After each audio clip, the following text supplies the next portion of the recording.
Part 2 দেখার আগে কিন্তু তোমরা পার্ট 1টা দেখে নাও, তবেই ভালো করে বুঝতে পারবে। ব্রিদিং আর্থে কিন্তু 3 রকমের থাকার জায়গা আছে।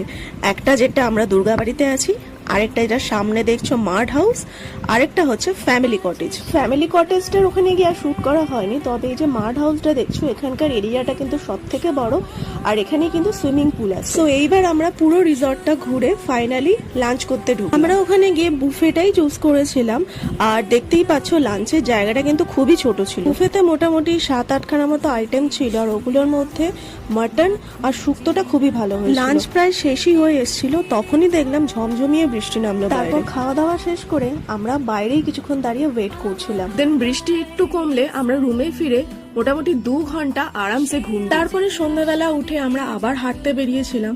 যত সন্ধে হচ্ছিল, যত রাত নেমে আসছিল, জায়গাটা আরো সুন্দর দেখতে লাগছিল এরকম লাইটিং এর জন্য। হাঁটতে হাঁটতে তারপরে আমরা সুইমিং পুলের কাছে একটু বসলাম। সুইমিং পুলটা কিন্তু খুবই ছোট। দেন আমরা আরো এদিক ওদিক ঘুরলাম, একটু ছবি তুললাম, একটু ভিডিওগ্রাফি করলাম। আমি এরকম একটু কেতো মারছিলাম। আর এই দেখো, এটা হচ্ছে দুর্গাবাড়ির আরেক দিকের হাতে আঁকা মা দুর্গার ছবি। আগের ভিডিওতে বলেছিলাম রুমের মধ্যে মা দুর্গার ছবিগুলো ভালো করে দেখাবো, তো দেখে নাও।